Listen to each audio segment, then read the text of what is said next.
Hey boys and girls, welcome to Art Recycled with Mrs. Hollemeyer. This is going to be a project for my younger kids today, my kindergartners and first graders.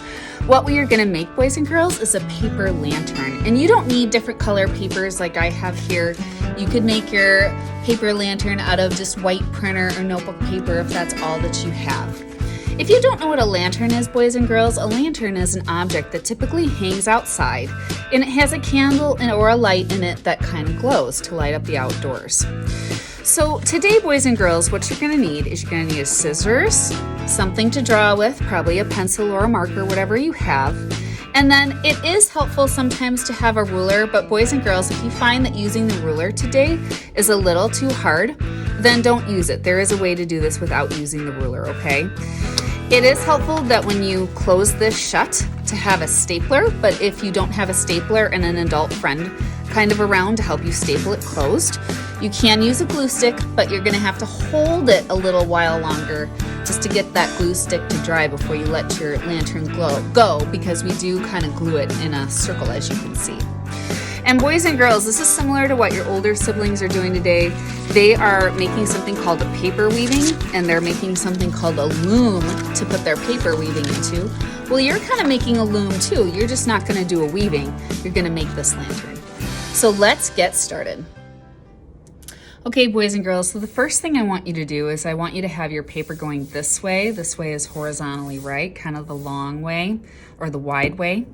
So I want you to take the bottom, and I know folding is hard for some kids, but try your best. Take the bottom and try to match the bottom two corners of the paper up with the upper two corners.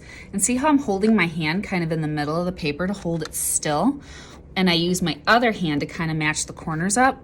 Once I have it like this, take both your hands and press the paper down like this.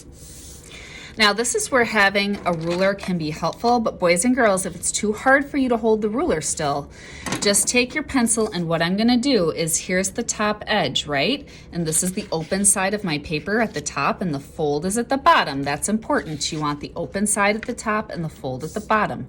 I'm gonna take my pencil and just kind of draw a line below the top edge, showing that I don't wanna draw or cut, I don't wanna cut above that line today, okay? Now, I tend to do it with a ruler just because it helps me get a straight line. So I just take my ruler and I line it up against the top edge like this so that it's even. I press really hard with my hand that's holding it, and then I lightly take my pencil and I kind of draw a line across like this on the other side of the ruler.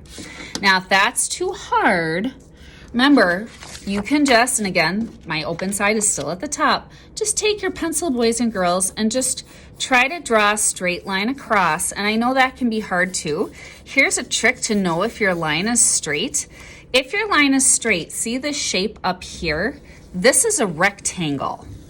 If my line wasn't straight and it was going diagonally down like this wouldn't be a rectangle. It would probably look like some type of triangle. So now here's the next part, boys and girls. You want to take and you want to cut this into rows.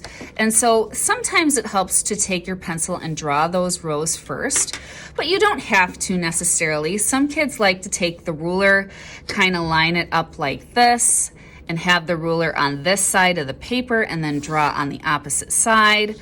Move the ruler over, have it match up with this line, and then draw on the opposite side. And they just keep doing that, boys and girls, all the way across. But again, if holding the ruler is too hard for you, then you don't have to do that, okay? And you would have your stripes going all the way across. And notice, boys and girls, how I did not cross the top line. So if that's too hard for you to hold the ruler and draw your lines first, just take your scissors and cut, but when you hit that top line, you have to stop. You're not gonna cut past that top line. And I'm cutting through both pieces of paper. See that? So this is folded, and my scissors is cutting through both pieces. And I'm just gonna keep going down like that. See, and I'm cutting my scissors straight in straight lines, and when I hit that line at the top, I stop. So you can use the ruler or not, it's up to you.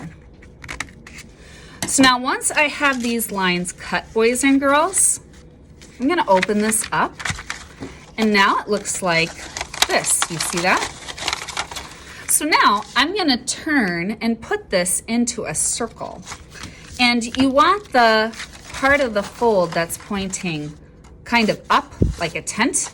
You want that part on the outside. You don't want it so that that fold is pointing down towards the table. Think like this. It's pointing up like a tent. Okay? So now I'm going to take this and I'm going to turn it in a circle, boys and girls. And this is where you may need a little help from an adult friend. You can use a glue stick and try to put some glue here and glue it shut. And you can do that. You might have to hold it for a little while if you do that. But if you have a stapler, you could have an adult friend help you staple it closed. So I'm going to use some glue stick today. I'm putting a lot of glue stick on there. And then I'm just going to turn my paper and hold this shut. And you're going to have to hold it for a little while, probably, until it's not going to move on you. And I'm pressing kind of hard to really make sure that glue sticks. Okay, that looks like it's going to stay. Awesome. So now, boys and girls, you just need to cut a little strip of paper off of a second strip of paper, a notebook paper, or another sheet of white paper. And this one, you don't need that ruler or anything. I'm just going to cut a really thin strip of paper because this is going to be your handle. So now you're going to take this and you want to put glue on one end and stick it to the inside of the lantern. See that? It's on the inside edge. And then put glue on the other side of the handle and bend it over and put it on the other side of the lantern. And there you go. Your lantern is finished, boys and girls, and you can hang it, and it's a beautiful decoration. I hope you had fun.